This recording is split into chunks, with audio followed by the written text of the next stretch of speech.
Olá, ouvintes e leitores, sejam bem-vindos a mais uma edição do nosso Leitura Bíblica Comentada.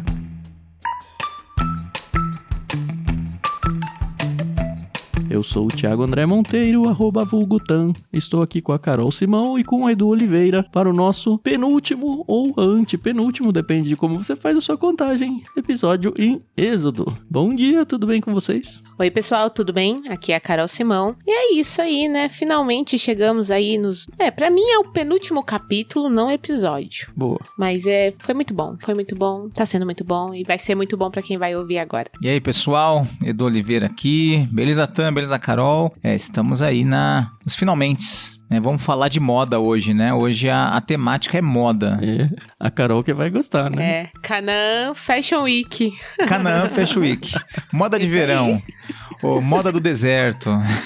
Ai, gente. Porque hoje a gente fala sobre vestimentas, as roupas sacerdotais. Mais uma vez, você já sabe que estamos aí numa sequência de capítulos recapitulando, por mais que pareça redundância, capítulos recapitulando, mas é isso, né? Recapitulando algumas coisas, a gente já recapitulou toda a parte do tabernáculo, agora a confecção das roupas sacerdotais. Encerrando essa parte de confecções aí.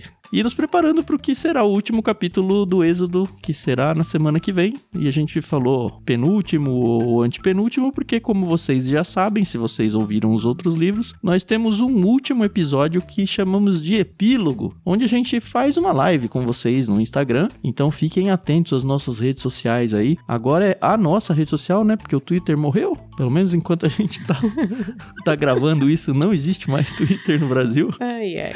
Mas fique atento ao nosso Instagram, porque por lá a gente vai divulgar quando será a data da nossa live. Você vai poder participar da gravação com a gente. Espero realmente que você se empolgue. Mas isso é para daqui 2 semanas, tá? É só para você saber que vai rolar ainda, onde a gente vai fazer uma recapitulação geral do Êxodo e também ter a oportunidade de conversar com vocês. Normalmente a gente faz um quiz com perguntas de quem ouviu aí todos os episódios. Sorteio de livros. Na verdade não é sorteio, né? É um campeonato para ver quem ganha mais, quem responde mais perguntas corretas. Aí depende muito da internet da galera, né? A gente pode participar? Você pode participar, mas não ganha, né? Pois Agora, se você vai arrumar um laranja, aí é entre você e Deus. Bom, vamos lá então. Eu queria aproveitar esse momento gostoso aqui com vocês para trazer um ouvinte que vai dar os créditos do programa pra gente. Meu nome é Rízia, sou de Manhuaçu, Minas Gerais, e queria muito agradecer a Mundo Cristão pelo empréstimo da NVT e a Maria Lídia pela linda trilha sonora que embeleza ainda mais esse programa tão lindo que é esse podcast. Muito obrigada a todos os envolvidos por esse projeto. E espero que esse áudio tenha feito você se empolgar para trazer também a sua voz aqui para dentro do LBC. Para fazer isso é só acessar o nosso Discord, bit.ly/leitura coletiva, ou o nosso Telegram, t.me/Clube Ictus. E em qualquer um dos dois deixar o seu áudio gravado como se fosse um áudio no WhatsApp mesmo, se apresentando, dizendo de onde você é e dando os créditos a Maria Lídia pela trilha sonora e a Mundo Cristão pelo empréstimo da NVT. O programa de hoje a gente vai gravar em 2 blocos, o primeiro bloco grandão, e o Edu já empurrou ele para mim, e a gente vai terminar o capítulo com uma leitura mais curta. Esse segundo bloco vai começar a partir do verso 32.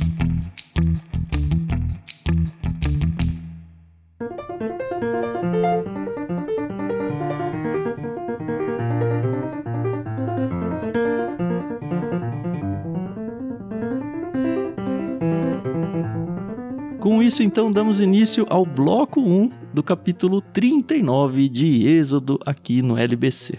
Eu mesmo vou fazer a leitura e a gente vai até o verso 31.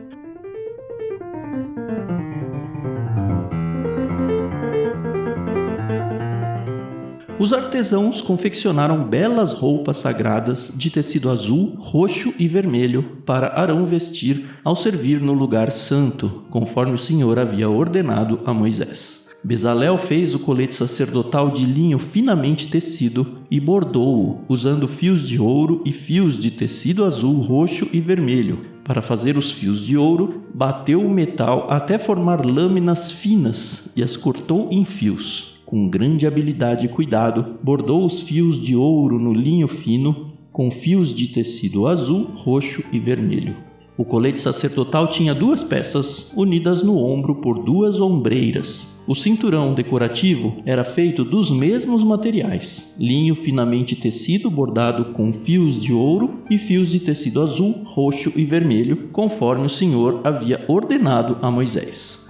2 pedras de ônix foram presas em suportes de filigranas de ouro. Nas pedras tinham sido gravados os nomes das tribos de Israel, da mesma forma que se grava um selo. Bezalel prendeu as pedras às ombreiras do colete como recordação de que o sacerdote representa os israelitas. Tudo isso foi feito conforme o Senhor havia ordenado a Moisés. Bezalel fez o peitoral com grande habilidade e cuidado. Confeccionou-o de modo que combinasse com o colete sacerdotal, usando linho finamente tecido, bordado com ouro e com fios de tecido azul, roxo e vermelho. Fez o peitoral de uma só peça dobrada de tecido, formando um bolso quadrado com 22,5 centímetros de lado. Fixou no peitoral 4 fileiras de pedras preciosas. A primeira fileira tinha um rubi, um topázio e um berilo. A segunda fileira era composta de uma turquesa, uma safira e uma esmeralda.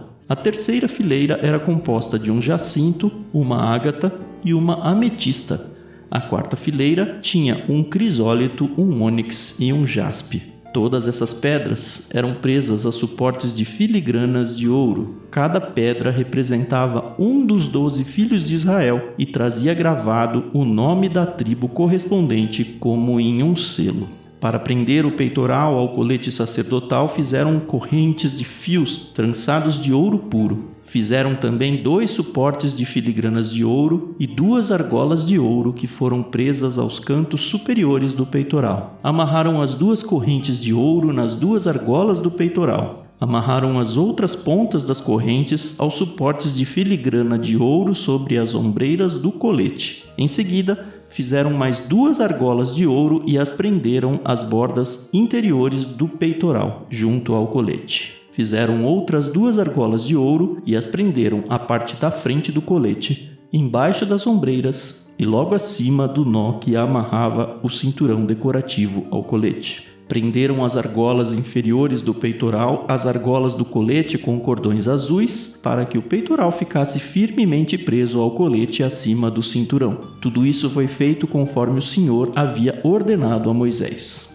Bezalel fez de uma só peça de tecido azul o manto, que é usado com o colete sacerdotal, com uma abertura no meio da peça para a cabeça de Arão. A abertura foi reforçada com uma gola para que não rasgasse. Fizeram romãs de fios de tecido azul, roxo e vermelho e as prenderam à borda do manto. Fizeram também sinos de ouro puro e os prenderam entre as romãs à borda do manto, intercalando sinos e romãs por toda a volta da borda. Esse manto deveria ser usado sempre que o sacerdote realizasse seu serviço, conforme o Senhor havia ordenado a Moisés. Confeccionaram para Arão e seus filhos túnicas de linho fino, o turbante especial e os outros turbantes também foram confeccionados de linho fino, e as roupas de baixo foram feitas de linho finamente tecido. Os cinturões foram feitos de linho finamente tecido e bordados com fios de tecido azul, roxo e vermelho, conforme o Senhor havia ordenado a Moisés. Fizeram de ouro puro a tiara sagrada, o emblema de santidade.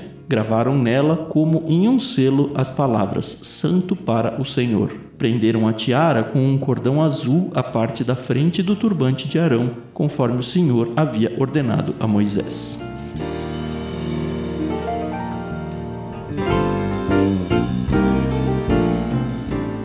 Eu vou trazer umas polêmicas aqui, se vocês me permitem. Não.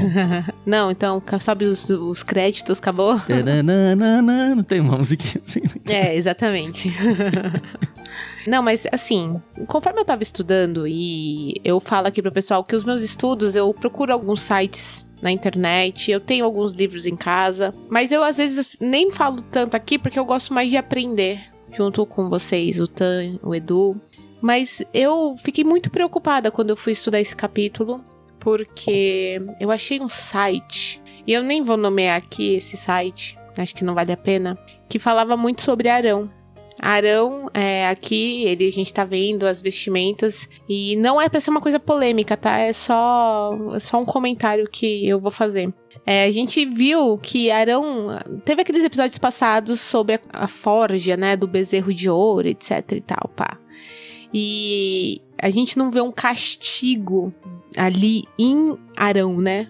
Quem estudou os capítulos com a gente viu que teve sim uma consequência de quem não se arrependeu, que realmente muitas pessoas morreram. E eu acredito que Arão tenha se arrependido, né, do que aconteceu.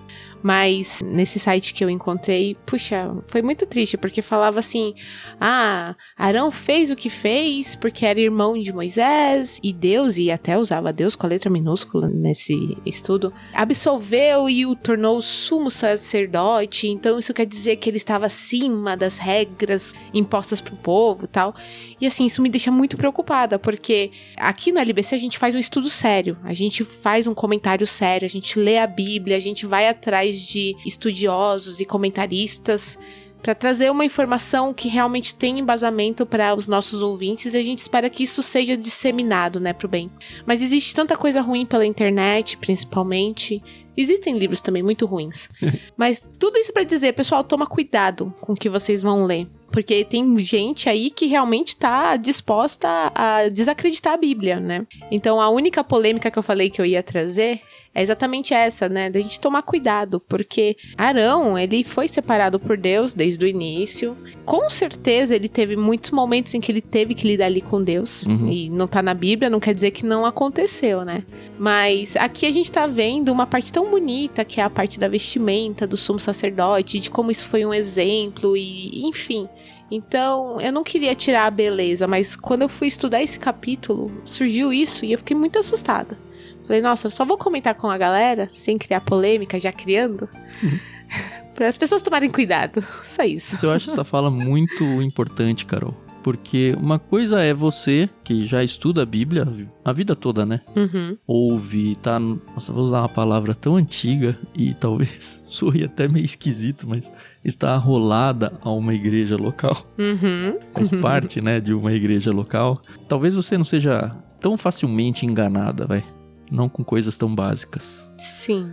Mas a gente sabe que tem muita gente, inclusive ouvintes do LBC, que estão ouvindo a Bíblia pela primeira vez na vida. E que talvez já, mesmo tendo ouvido a primeira vez na vida, talvez já esteja em algum conceito de igreja há algum tempo. E, infelizmente, esteja sendo usado por pessoas, às vezes até de má índole, às vezes nem de má índole, mas pessoas que, enfim, acham que estão fazendo o melhor ali e infelizmente estão falando coisas contrárias à Bíblia. Eu não imagino o quanto Deus não só se entristece, mas se ira e penaliza esse tipo de atitude, porque a gente vê que Deus é um Deus zeloso, e é um Deus zeloso com a sua palavra também.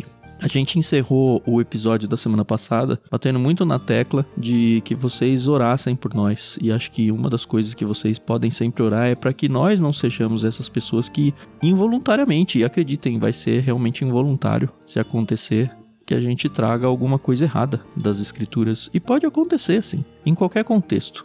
Pode acontecer de a gente acabar trazendo alguma informação incorreta, às vezes alguma informação que é quase irrelevante.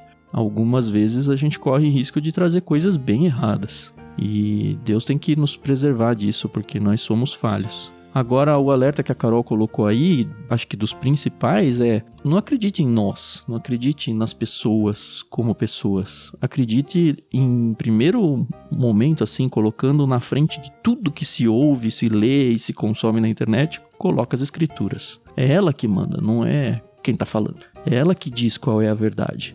Todo o resto, sejam pessoas falando, pregadores, livros, o que for, são pessoas tentando interpretar a verdade.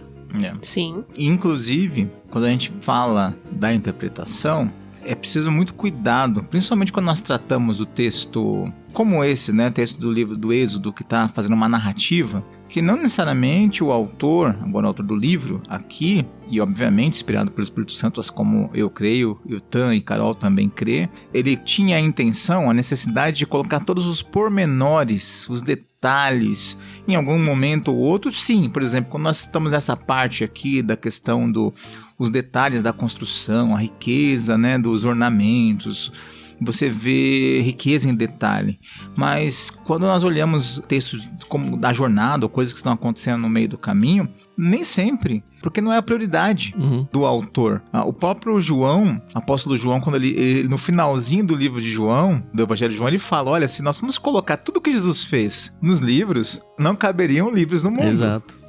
Você entende? Então, tem muita coisa que a gente talvez nunca vai imaginar, né? A não ser lá no céu, que Jesus vai tentar pra contar pra gente, eu creio, né? Ô Jesus, conta pra gente como foi a experiência aqui, 33 anos no meio disso tudo.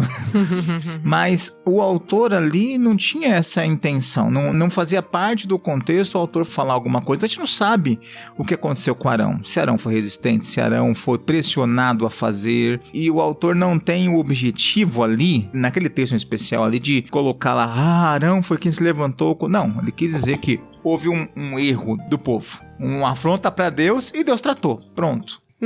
Mas é no mínimo infeliz uma atitude dessa de um autor como esse que a Carol mencionou, né? Pois é. E eu acho que infelizmente tem gente que faz isso pra desacreditar a fé, desacreditar a Bíblia mesmo, assim. Tem pessoas maldosas fazendo isso com objetivos bem escusos mesmo. Sim. E tem pessoas que vão errar. Assim, eu acho que no céu a gente vai achar muita gente que a gente considerou herege aqui e tá lá no céu e vai falar, pô, errei, né?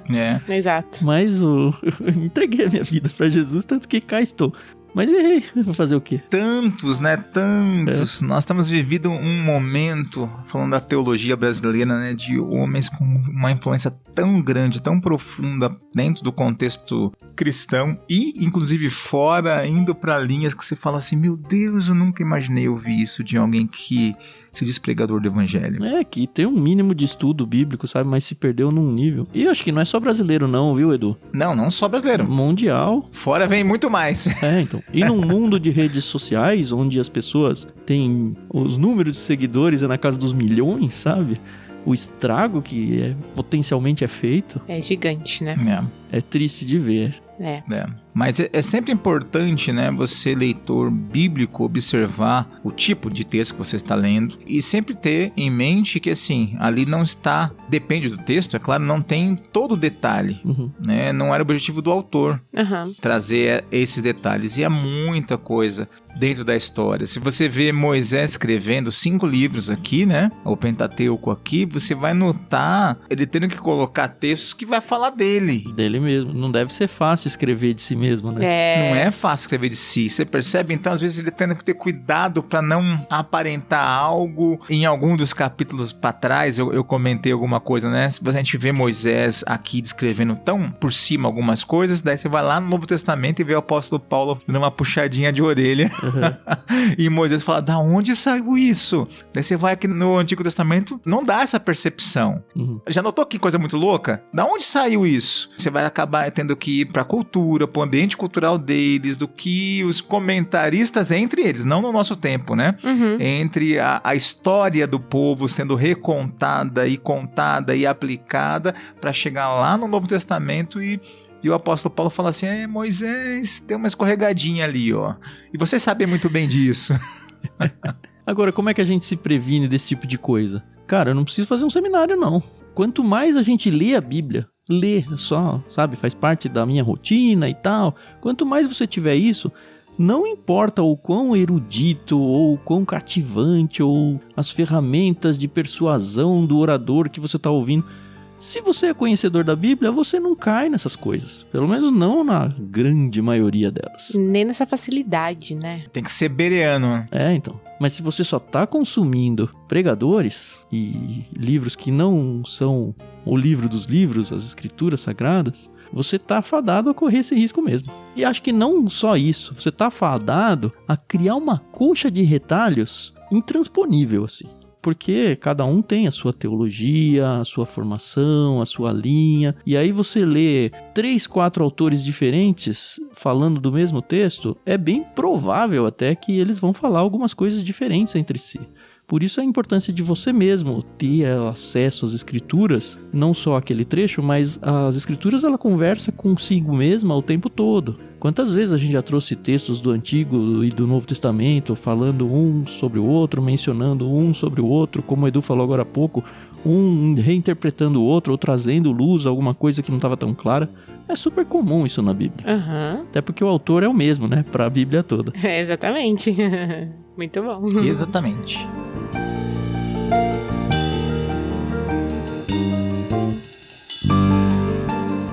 Eu ia colocar uma polêmica aqui, mas eu nem vou também fazer. Depois dessa da Carol aí. Deixa, né, quieta. Não, vou falar assim. Eu ia, assim que o Tan terminou a leitura, eu ia falar assim: sabe o que me vem à mente com essa cena de Arão? O quê? Pensa na cultura pop moderna. Sabe que eu ia falar isso? Eu falei, não, vai ser muito desrespeitoso falar isso, mas deixa o Edu falar, deixa ele ser, né? Anos 90. Aqueles rappers americanos com aquelas correntonas no pescoço. Puxa vida, hein? Olha isso. Eu falei, não vou falar isso do Arão, não. Deixa que o Edu falar. Mas né? Eu fiquei pensando, cara, que pesado que é esse negócio, né? Exato. Que peso que o Arão tá carregando. E quando a gente apresentou o capítulo, eu nem lembro qual foi, onde fala das vestimentas, eu trouxe uma curiosidade que um comentarista tinha me trazido, a ideia de ter as duas peças no ombro, lembra, Carol? Sim! Que a gente tem as peças com os nomes escritos e eu falei, poxa, é algo As que fica virado pro tribos. céu e que ninguém vê, mas que Deus estava olhando. É. Dessa vez, um outro comentarista me trouxe também um complemento a isso, que eu falei, cara, que legal isso. Porque estava sobre o ombro, também no sentido de que sobre Arão pesava as 12 tribos. Olha. E ele tem no seu uniforme aí, né, na sua vestimenta, o peso das tribos sobre os seus ombros, afinal ele era o sumo sacerdote, e ele também as traz no coração, que tem as pedras que ficam no peito. Uhum. Isso dá uma aplicação tão legal, no sentido de que, até pra gente, no tempo da igreja, sabe? A gente tem que ter um cuidado com o nosso próximo, com os nossos irmãos, no sentido de dar o suporte necessário pra eles. Não no sentido de sumo sacerdote, porque a gente sabe que isso morreu, é só Cristo que é o sumo sacerdote, tem o sacerdócio universal de cada crente e tudo mais, não é isso que eu tô trazendo não. Mas a aplicação de que nós somos responsáveis uns pelos outros, como irmãos em Cristo. E também somos responsáveis não só no suporte que a gente pode dar às pessoas, quanto em trazer elas perto do nosso coração, sabe? É. Fato. E ainda, falando do peso do povo, cabe lembrar, o sumo sacerdote é o representante do povo diante de Deus. Uhum. E aí, é muito claro entender assim, de um povo falho e um sumo sacerdote falho também. Sim, ele não era mais santo, ele né? não deve ser endeusado. É, exatamente. Então, é notório quando Hebreus 9 apresenta isso, né? Que uma vez por ano o sumo sacerdote entrava, mas ele primeiro tinha que expiar os seus próprios pecados e depois o pecado do povo, né? Então, apresentando assim, ó, ele não é perfeito. Ele não tá acima da média, né? Aquelas conversinhas, né? Oh, esse aqui... Não. Mas é o que tem pra hoje, é isso? Mas sobre ele pesa a representatividade do povo todo. Sim. E ele é um tipo, assim, ele é Cristo tipificado também, né? Uhum. Ele vai ser didaticamente, o papel dele, né? Vai ser didaticamente usado quando Cristo vier como o sumo sacerdote perfeito e justamente trazendo isso à luz. Olha, aquele cara lá não era perfeito, mas agora é diferente. Agora é. Olha a caverna de Platão de novo aqui, né? É verdade. Porque ele fala de Arão sendo o sacerdote do povo, dentro daquele modelo, ele vai lá em Hebreus 9, pro verso 11, agora Cristo se tornou o sumo sacerdote de todos, né, os benefícios agora presentes. E ele fala, e ele entrou naquele tabernáculo maior e mais perfeito que está no céu, Uhum. que não foi feito por mãos humanas. Se você não pegou essa referência, volta pro episódio da semana passada, tá? Duvido Vai que você lá. esteja ouvindo esse aqui sem ter ouvido o anterior, né? Mas vai que, né? Né? É uma boa, dá uma visitadinha lá que as coisas vão se encaixar. Uhum.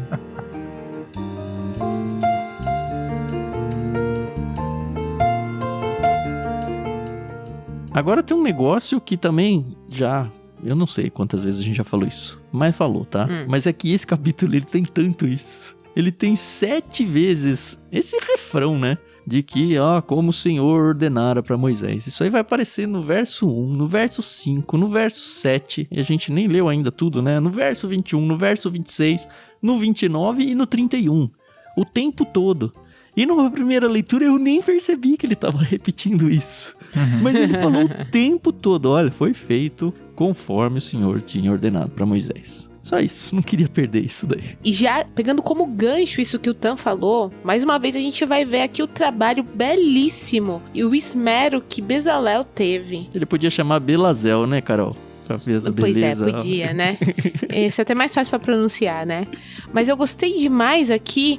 Olha, gente, presta atenção. Deixa eu pegar aqui exatamente a parte. Cadê a parte que ele bate até ficar bem fininho? É o verso 3, não é? É. Aqui, para fazer os fios de ouro, ele bateu o metal até formar lâminas finas e as cortou em fios. E, de novo, a gente tem que pensar que todas deviam ter a mesma espessura, porque se era para ser um negócio muito bem feito, com certeza tinha a mesma espessura. O trabalho disso ficar tão fino a ponto de ser maleável para costurar, para passar por um tecido, né? E não quebrar, porque é um metal. Exato. Gente, presta atenção na riqueza, novamente, o trabalho hábil desse homem. Fantástico, sabe? De novo, eu fico assim besta, porque é o que o Edu falou no episódio anterior. A gente tem essa mania boba de achar que eram homens da caverna. Uhum. Longe disso. É. E nem Salomão, em toda a sua riqueza e glória, se vestiu com uma roupa feita por um cara. Teve um alfaiate tal qual o Bezalel. Já imaginou um negócio desse? O cara era hábil mesmo, né? Uhum. Muita habilidade aqui. E muitas joias aí, né? Esse texto é muito rico, não só pela vestimenta bela, e fala de joias também, né, Carol? Uhum.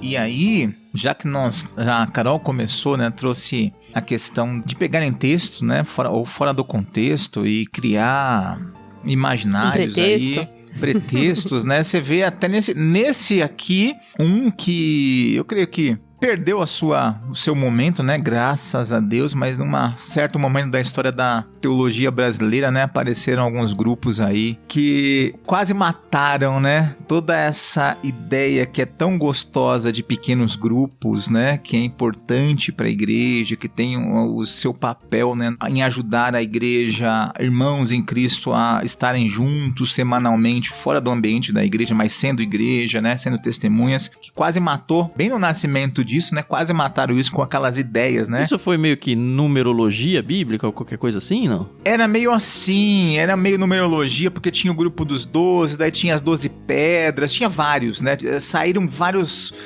negócios muito loucos naquela época, né? E tinha um negócio de psicologia no meio, de regressão, e era um negócio muito louco. Uhum. Eu nunca estudei a fundo isso. E assim, eu nem duvido que o pessoal que pensou isso, elaborou lá no começo, não fosse só alguém aí, uma galera que leu esse texto e falou, a gente pode usar isso aqui como uma analogia para nos aproximarmos de Deus. Fazer uma coisa legal, vamos fazer, né? uma brincadeira, não no sentido de zoar, sabe? Mas vamos fazer uma coisa, assim, que remete às escrituras. E é muito fácil, eu tô querendo dizer que é muito fácil a gente ter uma ideia sensacional e se desvirtuar para uma coisa que é questionável, pelo menos, sabe? Exato. Exatamente. Tanto que eu digo que atrasou muito, mas muito, igrejas sérias, igrejas, em especial igrejas históricas, em abrir sua mente para pequenos grupos. Uhum. E eu digo que pequeno grupo é algo muito importante para a igreja. É essencial porque, assim, por muito tempo, nossas igrejas eram extremamente... Tudo era vinculado ao templo, né? À estrutura do templo. É na igreja isso, é naquilo. Uhum. E se você olha para uma metrópole, ou depende do contexto da cidade, o tamanho da igreja, você não consegue ter todo mundo junto em certos dias da semana. Era isso que eu ia falar, viu, Edu? Porque talvez as igrejas do interior não precisem disso, porque já é interior, já tem essa comunhão, já tem as pessoas Sim. pertinho, às vezes a cidade inteira, sabe, um sabe do outro. Mas se você que é do interior tá ouvindo isso, tente imaginar o que é uma igreja em São Paulo que a gente tá, São Paulo capital, sabe? Sim. Onde você leva 40 minutos, 1 hora pra chegar de um bairro ao outro, sabe? É. Se você não tiver esses subterfúgios de criar subcomunidades, pensando na igreja local como uma comunidade principal aí, você acaba perdendo coisas que são muito caras para a vida cotidiana de uma igreja. Exato. E aí surge a ideia de grupos pequenos, da necessidade deles. E atrasou, né? Muitas igrejas tiveram medo de olharem com carinho para isso, por achar que era, né? O ambiente ia se perder a igreja por causa disso. E isso é tão bom. Meu irmão, inclusive, ele é membro de uma igreja muito grande. Muito grande. E ele conversa, né? Ele trabalha também na igreja, ajuda, né? Ele e a esposa na questão do voluntariado, nos cultos, né? De domingo. Mas nas nossas conversas eu falo bem pra ele, né? Mas você sabe que a sua igreja é seu pequeno grupo, né? Por quê? Porque o culto coletivo numa igreja, numa mega igreja, você não conhece todo mundo. Você não tem acesso. Não, você não consegue nem fazer uma EBD, por exemplo, uma escola bíblica, porque não tem fisicamente lugar para as pessoas, sabe? Você não tem acesso àquilo que é tão importante, que é a comunhão, o dia a dia, como Atos capítulo 2, né? Verso 42 fala, né? Eles estavam sempre juntos. Eu sei que no nosso contexto não dá para fazer isso mais, isso não acontece mais, né? Em grandes cidades. Mas ter um tempo para que você esteja com outros irmãos, para ter comunhão, para ter aprendizado, para conversar sobre a mensagem do domingo. Né? Isso é tão bom para se conhecerem, né? Porque normalmente na igreja muito grande as pessoas não se conhecem. Sim. Até na rotatividade, né? Cada vez tem visitante, tem gente aqui ensinando lugar, outro tá do outro lado e o outro lado é quase, né? 10 minutos para chegar. O nome de muita gente.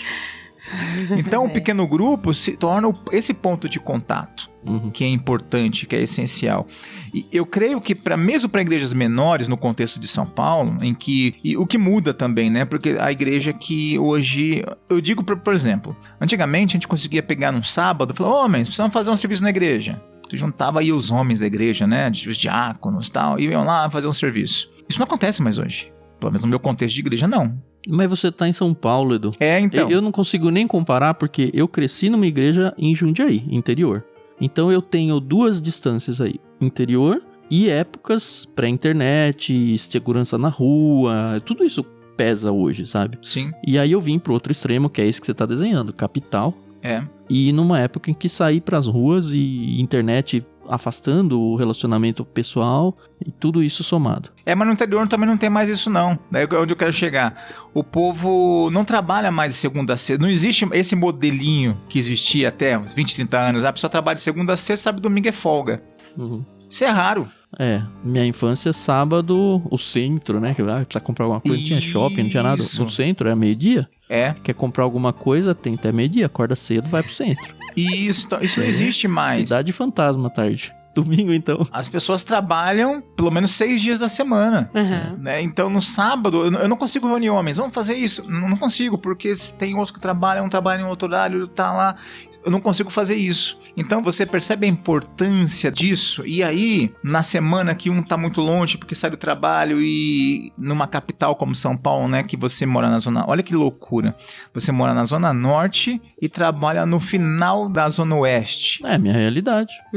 Mas tem metrô. Você vai levar no mínimo 40, 50 minutos pra chegar lá. E se for de carro, vai de 1h30, 2. Isso mesmo, gente. Dentro de uma capital. Outro mora na zona leste e trabalha na zona oeste. Isso é muito comum, é a coisa mais comum do mundo, né? Dentro de uma capital. Daí fica inviável a pessoa chegar na igreja na semana. Então os pequenos grupos têm um papel muito importante. E outra, né? Fora que o aprendizado do testemunho, né? Aquela questão do ser sal e luz e começar a entender que às vezes nós tínhamos, né, aquela ideia, não sei se vocês ainda vivem isso. Vem na minha igreja no domingo. Tem gente que não vai, tem gente que nunca vai entrar numa igreja porque o vizinho fica chamando ele pra ir pra igreja, que pra ele tem um monte de tabus, um monte de barreiras com a igreja.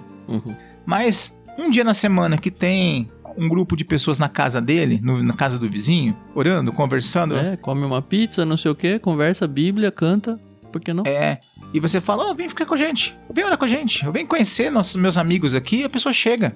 E ela vê que esse povo chamado crente não é tão perigoso assim, o povo é legal, trabalha, tem filhos, tem famílias, é um povo legal, não tem perigo, não é um perigo para a sociedade, né? Nós estamos aqui pro bem da sociedade. Isso, né? Então, isso torna legal, né? E faz a importância disso. Sabe o dia que vai perceber que a gente faz um bem para a sociedade? Quando não estivermos mais aqui. Exatamente. Quando os crentes foram retirados do mundo, aí o mundo vai perceber o que era o papel do crente. Será? Eu espero que sim. Será que não? Será que quando acharem uns textos aí do Tim LaHaye, falar, ele estava certo, eu pensei que era só ficção. Depende da... Será? Depende da posição, né? Não, mas se isso acontecer... E se a igreja não estiver corrompida num tal nível que ela já é irrelevante para a sociedade, que é um perigo bem real também, né? Uhum. Aí as pessoas vão perceber. Exatamente.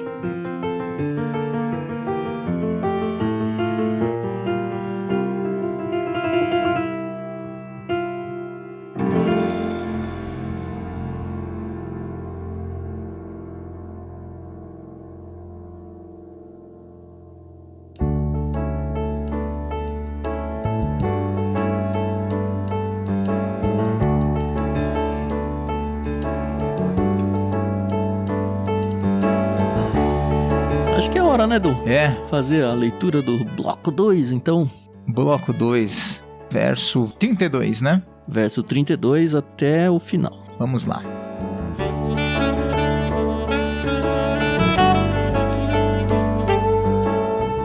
Assim, a construção do tabernáculo, a tenda do encontro, foi concluída. Os israelitas fizeram tudo conforme o Senhor havia ordenado a Moisés. Então apresentaram a Moisés o tabernáculo completo, a tenda com toda a sua mobília, os colchetes, as armações, os travessões, as colunas e as bases. As coberturas da tenda, feitas de peles de carneiro tingido de vermelho e couro fino. A cortina interna que protegia a arca da aliança e as varas para transportá-la. A tampa da arca, que é o lugar da expiação. A mesa e todos os seus utensílios, os pães da presença, o candelabro de ouro puro com suas lâmpadas simétricas, todos os seus acessórios e o óleo de oliva para iluminação, o altar de ouro, o óleo da unção e o incenso perfumado, a cortina para a entrada da tenda, o altar de bronze com a grelha de bronze e as varas para transportá-lo e seus utensílios, a bacia de bronze e seu suporte, a cortina para as divisórias do pátio, as colunas e suas bases, a cortina para a entrada do pátio, as cordas e as estacas, todos os utensílios a serem usados durante as cerimônias no tabernáculo, a tenda do encontro. As roupas finamente confeccionadas para os sacerdotes vestirem enquanto estiverem servindo no lugar santo. As roupas sacerdotais sagradas de Arão e as roupas que seus filhos vestiriam durante o serviço. Os israelitas seguiram todas as instruções que o Senhor tinha dado a Moisés acerca da obra. Então, Moisés inspecionou todo o trabalho. Quando verificou que tinha sido feito conforme o Senhor havia ordenado, abençoou o povo.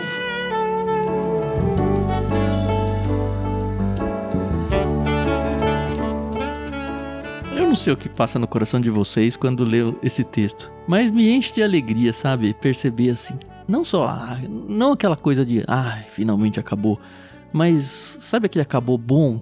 Sabe aquele, puxa, chegamos, sabe? Talvez a gente chegue um dia no fim do LBC, não porque a gente desistiu ou porque um ou outro morreu, ou seja lá o que for, mas porque a gente fechou a Bíblia e falou, lemos tudo, sabe? Exato. Chegamos ao final, completamos o trabalho. E para eles foi um trabalho árduo, um trabalho que todo mundo foi envolvido, sabe? Um trabalho que tinha um objetivo, e objetivo conquistado. E não só isso, mas esse final aí onde vem Moisés me remeteu muito à época em que eu trabalhava em empresa, sabe? Quando vem o seu chefe ali inspecionar aquilo que você fez e nunca tá bom.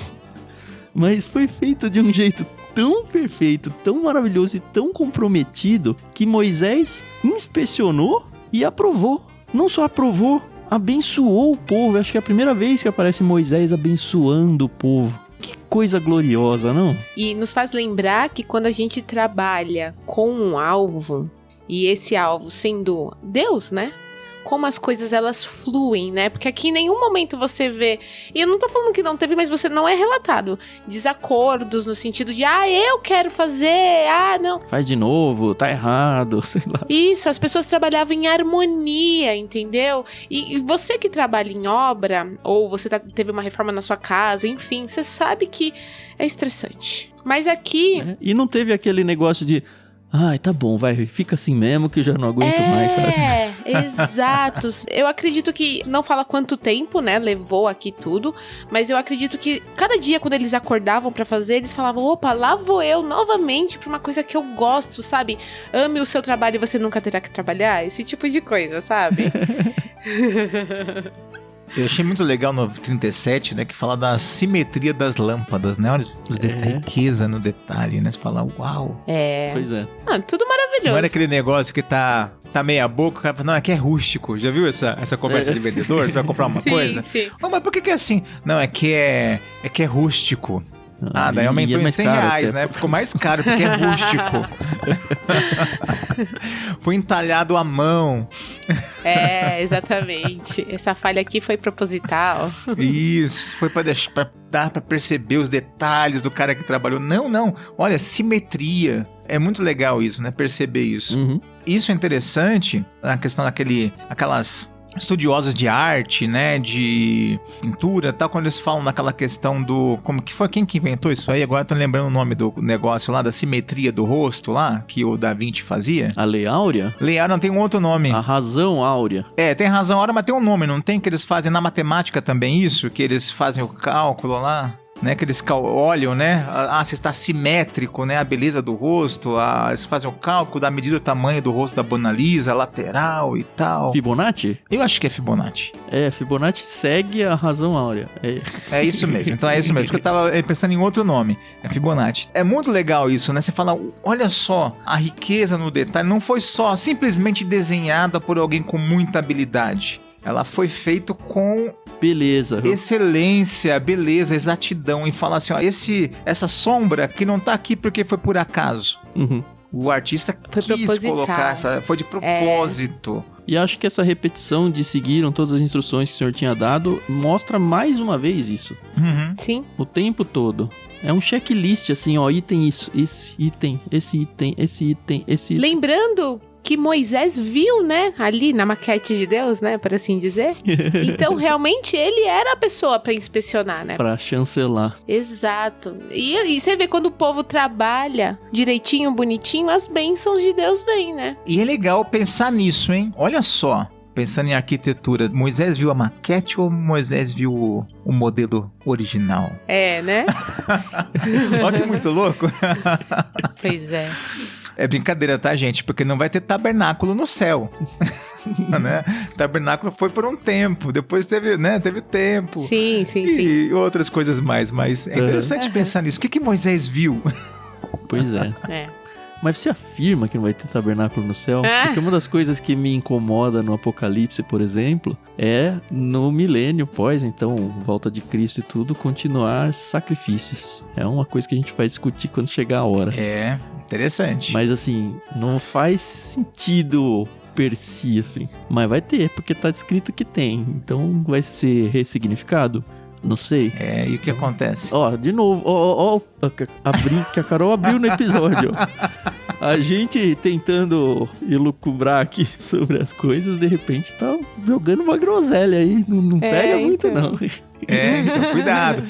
Porque fácil. Aí você tá falando do milênio. Tem dessa cidade quadrangular. Sim. E há uma referência muito grande que não haverá templo, porque o Senhor é o nosso... Ele o templo. Ele é o templo. Ele é o sol. É muito louco, é muito legal. A cidade sem portas. Olha que interessante, porque porta remete àquela questão de você sai ou entra, né? Liberdade. Proteção, no caso deles. Proteção e ali não há portas. É muito louco. É fantástico imaginar. É fora do nosso imaginário algo desse tipo.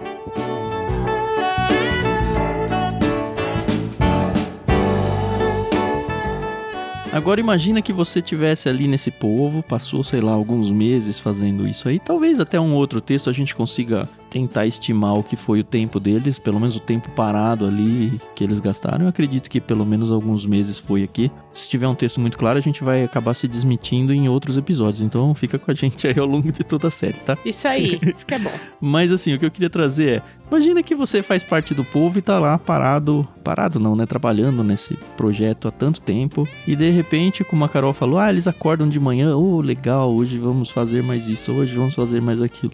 Eles acordam e falam, e agora eu vou fazer o quê, sabe? Uhum. Acabou, está pronto. E eu acho que o capítulo 40 vai responder um pouco disso pra gente, de que, olha, beleza, chegamos ao final, e agora?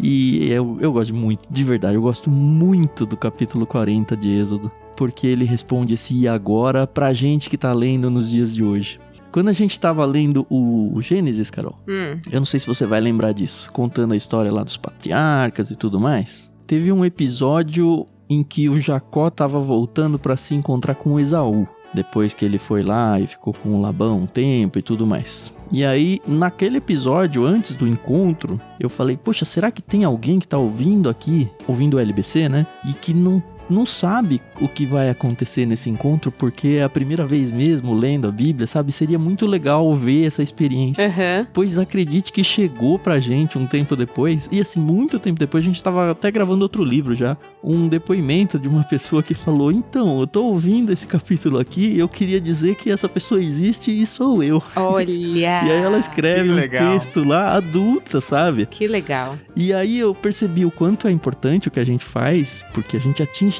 tantos níveis e tantos contextos diferentes, e eu queria trazer justamente isso de novo.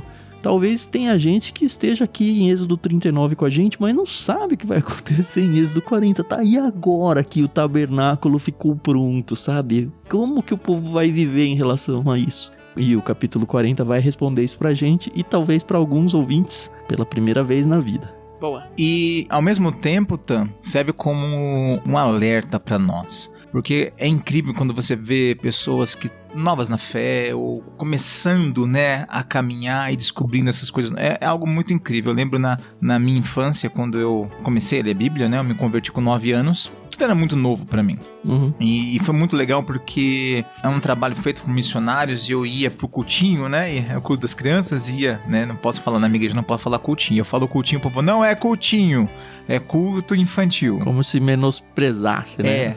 Não é isso, eu falo com carinho, tá? E eu cheguei naquela igreja, né? E tava sendo contada a história de Eliseu. Por isso que eu tenho muito carinho por Eliseu. Eu tenho um carinho especial pela história de Eliseu. Pensei que era porque ele era careca, não? Também, mas entre outras coisas, né, até os paralelos dele com Cristo, as diferenças dele com Elias, é muito interessante Eliseu, e foi muito forte pra mim, porque assim, era muito vivo, cada história era muito viva pra mim, e ver o acontecimento, e é legal que minha mãe, enfim, é de uma igreja também, ela era de uma outra comunidade, e eu chegava em casa e eu contava a história pra ela ficava doida, ela falava, não, ela abria a Bíblia, eu nunca vi isso, eu nunca ouvi isso, e eu legal. Contando a história. Enfim, ela chegou, meu pai chegou, outros parentes chegaram, né? E isso foi muito legal. Então é gostoso quando você vê a pessoa chegando e tudo é novo, mas ao mesmo tempo tem um alerta para aquele que já conhece. E às vezes é aquela sensação como o pastor, você tá pregando uma mensagem e o texto todo mundo conhece, parece que é aquele negócio, já sei o final, pastor. Acelera aí. Criança faz muito isso, eu já sei o desfecho, já sei o que vai acontecer. Mas aí que tá o perigo, porque muitas vezes por acharmos que sabemos, né, por falar assim, eu já sei, nós perdemos a riqueza dos detalhes. Desliga o cérebro. Eu creio que inclusive foi isso que acontece lá naquele episódio de Uzá quando toca na arca. Ele foi fazer uma coisa boa, ele foi proteger para que a arca não caísse. Mas você imagina, a arca passou, eles cresceram com aquela arca na sala de casa. Na casa, né? Então, aquele que era um utensílio sagrado, cheio de regras, cheio daquela visão do que nós vamos ver, inclusive, que vai acontecer no próximo capítulo aí e tudo mais.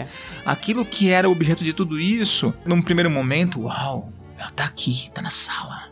Mas é a criançada, né? Correndo, pulando pra lá e pra cá. Daqui a pouco eles estavam brincando de pega-pega, esconde-esconde, entre aqui, puxa ali, e tá lá. Normatiza, né? E se torna tão natural, tão comum, que quando vem depois o próximo rei, o rei, vamos tirar daqui, vamos levar para outro lugar, mas vamos facilitar o negócio, que o nosso tempo já é moderno, né? Não dá para ficar levando na mão. Vamos colocar um carro, vamos fazer isso, e o negócio vai cair, e ele, na boa vontade, ainda vai... Não, mas eu vou segurar, eu não quero que caia. Vamos ressignificar a Bíblia. E o cara é fulminado, né? Você fala, meu Deus, como Deus faz isso com o cara? Muito louco, né? Observar isso. Mas nos faz lembrar, a gente não pode achar, eu já sei tudo, eu não... É tão natural, tão normal. Não é, né? A palavra de Deus, ela é viva. Ela é eficaz, ela é mais cortante do que qualquer espada, como uma espada de 2 gumes. O exemplo do autor de Hebreus ao falar assim, pensa naquilo que é mais moderno no poderio militar, que era a espada romana, né? Ela é mais cortante que a espada romana, né? Ela não só divide a carne, como a espada romana fazia, ela apta para discernir, entrar no profundo da alma e dividir alma e espírito, né? Daí vai ter aquela discussão do dicotomista, tricotomista outro dia. Mas deixa para outro dia isso não. aí. Isso hoje aí. não, que nós temos que acabar aqui. Mas você já imaginou? Ele tá falando assim, esse é o poder da palavra de Deus.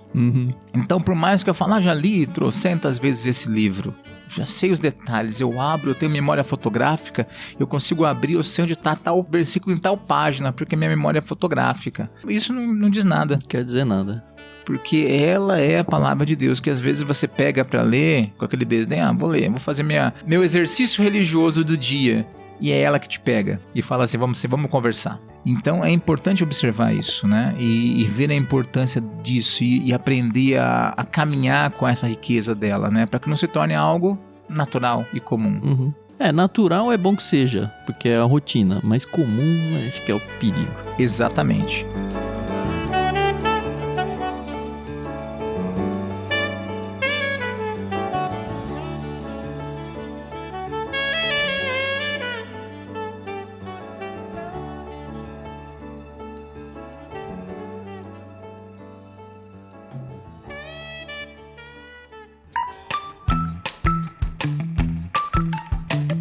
Eu espero que você, ouvinte, esteja com muita vontade de ouvir o episódio da semana que vem, porque eu tô com muita vontade de gravar ele, mas não gravaremos agora. A gente tem essa semana aí pra desfrutar o que foi dito, pensar a respeito. Se você quiser dar uma olhadinha pra frente, óbvio, a gente não vai deter ninguém a isso, mas saiba que é um capítulo muito especial. E pra gente também vai ser, além de tudo, especial, porque a gente vai encerrar o livro do Êxodo, né? Foram 40 semanas, se a gente contar o prefácio, ainda 41 semanas falando sobre o Êxodo. Quase um ano, né, Carol? Pois 52 semanas no ano, a gente tira aí alguns meses de férias, praticamente um ano, falando sobre um livro tão importante quanto foi o Êxodo, e vai ser então um momento muito especial que vai marcar as nossas vidas aí semana que vem. Eu espero que você, ouvinte, esteja por aqui. Espero que você esteja empolgado, não só a ponto de ouvir e conversar com a gente, por exemplo, lá no Discord, mas de apresentar esse programa para outras pessoas. A gente já falou sobre Gênesis, a gente está encerrando o Êxodo, a gente já falou sobre o Evangelho de Lucas, sobre a carta aos Efésios, sobre o profeta Oséias, alguns salmos. A gente tem variado bastante, você já deve saber, né? Os estilos literários e tudo mais. Vamos seguir fazendo isso. E assim, é um negócio tão gostoso que a gente faz aqui, seria tão legal apresentar isso aqui para outras pessoas. Faça isso, por favor. Apresenta para as pessoas na igreja, apresenta para vizinhos, para amigos, faça compartilhar, né, nas redes sociais. Faça isso. Faça com que pessoas se aproximem da Bíblia através do que a gente está colocando semanalmente na mão de vocês, tá bom? Amém. E como sempre, não se esqueçam de orar por nós. É o pedido que a Carol sempre faz e acho que a gente sempre tem que fazer junto. Orar por nós é vital. Vital, fundamental. Amém. Como a gente falou no início do programa, é muito fácil a gente se enrolar. E que Deus nos preserve ao longo de um projeto tão longo de enrolar. É isso. Da minha parte, boa semana a todos e até o próximo. É isso aí, pessoal. Eu agradeço demais a paciência, a audiência de vocês. Saibam que esse projeto está no nosso coração já faz alguns anos e ainda vai aí alguns anos. E, em especial, Êxodo, nós começamos a gravar, eu estava grávida do Natan. Eu devia estar na casa dos 5, 6 meses. E agora o Natan já está com 9 meses fora da barriga. Dava pra ter mais um já, hein, Então, Carol? só pra vocês verem. Tá. Pra vocês verem como é um projeto realmente de vida e que envolve toda a nossa família. Eu quero muito agradecer minha sogra, principalmente, que tá com os meus meninos nesse momento pra eu estar aqui gravando. Ela é realmente uma mulher que me incentiva e me ensina diariamente. Agradeço o Edu, o Tan. Eu sei que a gente tem o capítulo da semana que vem, né? Mas eu queria já deixar aqui, dar honra às pessoas certas. Então, muito obrigada, de verdade. E bora que vamos, né? Que ainda tem muito chão aí pela frente. Isso aí. Obrigado você que nos ouviu. Mais um episódio. Estamos aí na reta final. Que Deus abençoe sua vida. Obrigado, Tam. Obrigada, Carol. E um grande abraço para você aí que nos ouve. E até a próxima semana.